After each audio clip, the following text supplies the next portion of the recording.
Eby'ettaka lya Ssekabaka Kigala eddangwe lisangibwa mu Ggombole Kakiri wa Kiso eriwezaako yiika 18 tebinaggwa.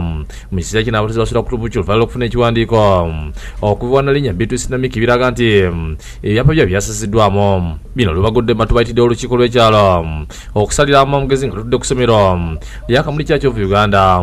Ono yaliko RCC w'e Rubaga Zaina Muwonge wakangulidde ku ddoboozi Katikkiro Charles Peter Mayiga ssentebe wa LC Yokutani wa Kiso Matyalo nga bwanika n'akulira abakozi wa Kiso Luka Lukodo abassa emikono ku biwandiiko ebigaba ettaka lino eri aba Operation Wealth Creation nti baakola kiramu kuba kuliko abantu.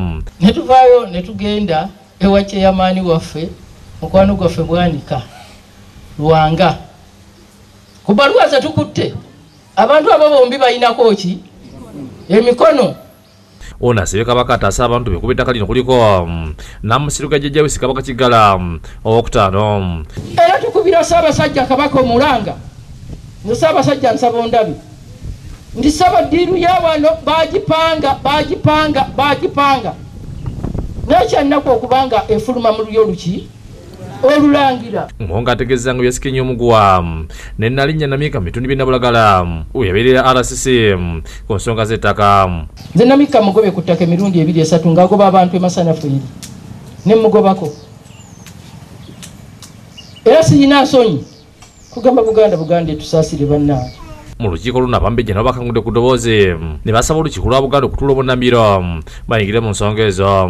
Naye lwaki Namika atulyamu olukwe alyamu olukwe asobola okukeera enkya n'atunda ekasubi? Kyekibuuzo ekyo kyemuweereza Ssebo Kabaka Magulu Nnyondo. Tunuulira Nabakka mutunuulire ekaliriza. N'abantu ab'enjawulo nga bakulembeddwa mu sipiika w'eggombolola ey'e Kakiri ate Tina Kyanzi boogedde ku by'ettaka eryo bategeeze nga batagenda kukkiriza muntu yenna okubatwalako ettaka lyabwe. Ffe ffennyini ffe abalina okukulemberamu n'omumuli tukwate omumuli ogwo tugulage obutali bumativu bwaffe tiffe ng'abeekamuli tugaanye tulwanire wamu tunywerere wamu tuleme kwekutulamu ebitundu tewali kiri waggulu w'amateeka. Ate bo Bakanyama balumbye ennimiro y'omutuuze ne basaawa n'okutema emmere ye. Bino okuba okigayibwa nti biva ku ttaka wakati wa famire yakyo bikabonekayize kabaawo.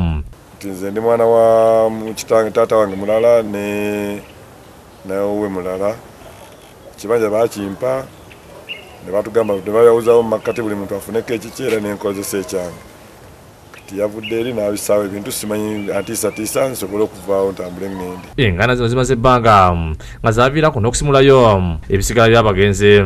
Stephen Nsubuga nga mutabani wa Kayizi Kabaawo alumiriza ab'enju yakyo be Kabaawo olw'okwagala okutwala ekibanja kyabwe ekyabwe omugezi jjajjaabwe Cecilia Babirye. Ekibanja kino jjajja wange yampa n'ampaako oludda n'aŋŋamba mbeere wano mukuume nenzimbawo n'ennyumba ne nannyini ttaka nanzikiriza okuzimbawo ennyumba nendeta baganda bange bajje babeerewo kati be bafuuse ekizibu gye ndi. Mu kiseera kino n'amalalu ga Cecilia Babirye ng'abomuddwa nga wasulirwa ne kasasiro ekintu Nsubuga kyagamba nti kyenyamiza. Ekibanja kino kisangibwa okumpi n'akatale k'ebukutu Nakawon mu Kampala.